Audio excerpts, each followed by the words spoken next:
உலக நாடுகளுக்கு மத்தியில நடந்துட்டு இருக்கிற பிரச்சனையை நம்ம தொடர்ந்து பார்த்துட்டு தான் வரோம். இதோட இம்பாக்டா பங்குச்சந்தையில என்ன நடக்குது, தங்கத்தினுடைய விலையில என்ன நடக்குது அப்படிங்கறதெல்லாம் அப்சர்வ் பண்றோம்.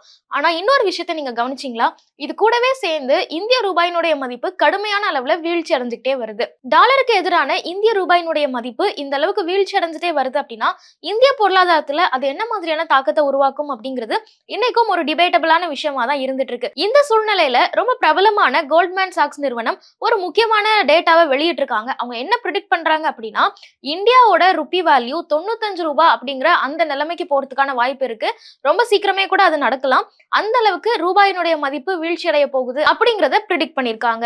சோ இந்த கோல்ட்மேன் சாக்ஸ் நிறுவனம் இவங்க யாரு, இவங்களோட ப்ரெடிக்ஷன் என்னவா இருக்கு, ஒருவேளை இவங்க ப்ரெடிக்ட் பண்ற மாதிரி இந்திய ரூபாயினுடைய மதிப்பு ஒரு டாலருக்கு நிகரான மதிப்பு 95 ரூபாய் அப்படின்னு ஆச்சுன்னா அது இந்தியால என்ன மாதிரியான தாக்கத்தெல்லாம் ஏற்படுத்தும் அப்படிங்கிறது தான் இந்த வீடியோல டீடைலா பார்க்க போறோம். இந்த கோல்ட்மேன் சாக்ஸ் அப்படிங்கிறது நியூயார்க்ல இருக்கக்கூடிய ஒரு global investment bank and financial service provide பண்ற ஒரு கம்பெனி. சோ இவங்க உலக நாடுகளோட எக்கானமி எப்படி இருக்கு அப்படிங்கறதெல்லாம் அடிக்கடி ரிசர்ச் மாதிரி கண்டக்ட் பண்ணி அதோட முடிவுகள் எல்லாம் வெளியிடுவாங்க. அந்த வகையில தான் இப்போ டாலருக்கு நிகரான இந்திய ரூபாயினுடைய மதிப்பு 95 அப்படிங்கிற அந்த வேல்யூவை எட்டும் அப்படிங்கிற மாதிரி கணிச்சிருக்காங்க. இதுக்கான டெட்லைன் அவங்க என்ன ப்ரெடிக்ட் பண்றாங்க அப்படின்னு பாத்தீங்கன்னா இன்னும் ஒரு வருஷம், அதாவது அடுத்த வருஷத்துக்குள்ள டாலருக்கு நிகரான இந்திய ரூபாயினுடைய மதிப்பு 95 ரூபாய் அப்படிங்கறத எட்டும் அப்படின்னு குறிப்பிட்டிருக்காங்க. சோ இப்போதைய வேல்யூ என்ன அப்படின்னு கேட்டீங்கன்னா மார்ச் 18ஆம் தேதி இந்த டைம் படி நம்ம பார்த்தோம்னா ஒரு டாலரோட மதிப்பு 92.4 ரூபாய் அப்படிங்கிற மாதிரி இருக்கு.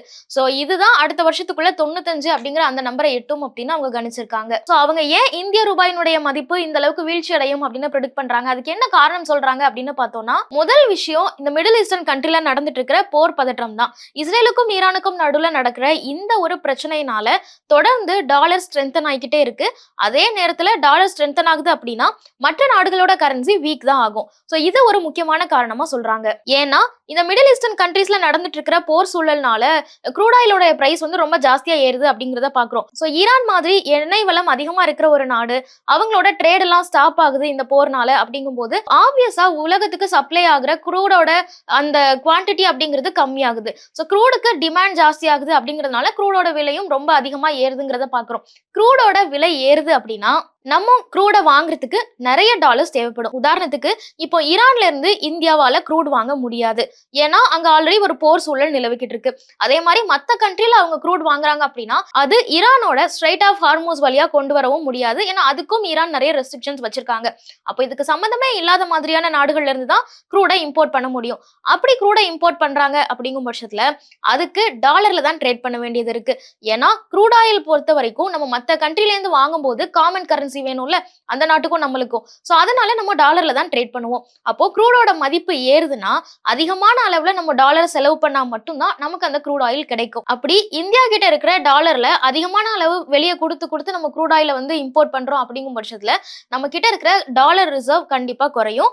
ஒரு நாட்டுல டாலர் ரிசர்வ் குறைஞ்சிட்டே வருது அப்படின்னா அந்த நாட்டோட கரன்சி வேல்யூ கண்டிப்பா உயரும். இதனாலதான் இந்திய ரூபாயினுடைய மதிப்பு இன்னும் வீழ்ச்சி அடையும், 95 ரூபாய் அப்படிங்கிற வரைக்கும் போகும் அப்படின்னு கோல்ட்மேன் சாக்ஸ் தெரிவிக்கிறாங்க. ரெண்டாவது முக்கியமான விஷயம் என்ன அப்படின்னா இந்தியாவோட கடன் சுமை அதிகரிக்கிறதுக்கான வாய்ப்பு இருக்கு. ஏன்னா இந்தியா எந்த அளவுக்கு டாலரை ஜெனரேட் பண்றாங்களோ, அதாவது எந்த அளவுக்கு டாலரை சம்பாதிக்கிறாங்களோ அதை விட அதிகமான அளவுல டாலரை வந்து வெளியில கொடுக்குறாங்க. உதாரணத்துக்கு எக்ஸ்போர்ட் பண்றதன் மூலமாவோ இல்ல மற்ற விஷயங்கள் மூலமாவோ ஒரு $10 இந்தியாக்குள்ள வருது அப்படின்னா இந்த க்ரூட் ஆயிலுக்காகவே $8 $9 வரைக்கும் நம்ம செலவு பண்ற மாதிரி இருக்கும். நான் ஒரு எக்ஸாம்பிளுக்காக $8 $10 சொல்றேன். இந்த மாதிரி நமக்கு உள்ள வர டாலரை விட நம்ம வெளியே செலவு பண்ற டாலர் வந்து ஜாஸ்தி ஆகுது அப்படின்னா நமக்கு அந்த டெபிசிட் வரும். சோ அதனாலயும் இப்போ ருபியோட வேல்யூ ரொம்ப வீக் ஆகும் அப்படின்னு சொல்றாங்க. அதே மாதிரி குளோபல் அன்சர்டனிட்டி நிலவுது அப்படின்னா இந்தியா மாதிரியான எமர்ஜிங் மார்க்கெட்ல இருந்து எஃப்ஐஐஸ்லாம், அதாவது ஃபாரின் இன்வெஸ்டர்ஸ்லாம் பணத்தை வெளியில எடுத்துருவாங்க. அவங்க எந்த இடத்துல சேஃபா இருக்கோ அங்கதான் அவங்களோட பணத்தை பார்க் பண்ணுவாங்க. அப்போ பெரிய அளவுல வெளிநாட்டு முதலீடுகள்லாம் இங்க இருந்து வெளியில போகுது அப்படின்னா அதுவும் இந்தியன் ருபியோட வேல்யூக்கு ஒரு பிரஷர் கிரியேட் பண்ணும் அப்படின்னு சொல்றாங்க. சோ இதெல்லாம் தான் முக்கியமான காரணமா இருக்கு. இப்போ கோல்ட்மேன் சாக்ஸ் வந்து ஒரு டாலருக்கு நிகரான இந்திய ரூபாயினுடைய மதிப்பு 95 வரைக்கும் போகும் அப்படின்னு குறிப்பிட்டுட்டாங்க.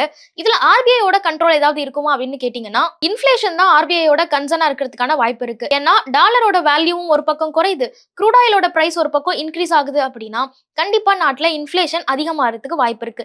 இன்ஃப்ளேஷன் அதிகமாச்சு அப்படின்னா அதை கண்ட்ரோல் பண்ற ரெஸ்பான்சிபிலிட்டி கண்டிப்பா ஆர்பிஐக்கு இருக்கும். சோ அவங்க என்ன பண்ணுவாங்கன்னா இன்ட்ரெஸ்ட் ரேட்டை அதிகப்படுத்துறதுக்கான வாய்ப்புகள் இருக்கு. அதே மாதிரி மானிட்டரி பாலிசியையும் இன்னும் கொஞ்சம் டைட்டன் பண்றதுக்கான வாய்ப்புகள் இருக்கு. சோ இதெல்லாம் நடக்குது அப்படின்னா கண்டிப்பா இந்தியாவோட ஜிடிபி growth நம்ம எக்ஸ்பெக்ட் எக்ஸ்பெக்ட் பண்ணதை விட குறைய தான் செய்யும். அது கவர்மெண்டோட பினான்சியல்ஸ்ல பெரிய அளவுல ஒரு பாதிப்பையும் ஏற்படுத்தும். சோ இதெல்லாம் வச்சு பார்க்கும்போது இந்தியன் ருபி வேல்யூக்கு ஒரு பெரிய பிரஷர் கிரியேட் ஆயிருக்கு அப்படிங்கிறது தான் இந்த நிறுவனம் ப்ரெடிக்ட் பண்ணிருக்காங்க. சோ அவங்க என்ன சொல்றாங்கன்னா, இது உடனடியா நடக்காது, பட் இன்னும் ஒரு வருஷத்துல நடக்கிறதுக்கு வாய்ப்பு இருக்கு அப்படின்னு குறிப்பிட்டிருக்காங்க. பட் இந்தியன் ருபியோட வேல்யூ 95 ரூபாய் அப்படிங்கிற அளவுக்கு சரியுது அப்படின்னா அது பொருளாதாரத்துல ஒரு மிகப்பெரிய தாக்கத்தை ஏற்படுத்தும் அப்படிங்கிறது தான் எல்லாரோட கன்சர்னாவும் இருக்கு. சோ நீங்க தொடர்ந்து இந்த ருபி வேல்யூவை ட்ராக் பண்ணிட்டு இருக்க ஒரு பர்சனா இருக்கீங்க அப்படின்னா இந்திய ரூபாயினுடைய இந்த சரிவை நீங்க எப்படி பாக்குறீங்க? இதுல ஒரு இந்தியன் இன்வெஸ்டரா உங்களுக்கு என்ன மாதிரியான இம்பாக்ட் கொடுக்குது அப்படிங்கறதெல்லாம் கமெண்ட்ஸ்ல சொல்லுங்க.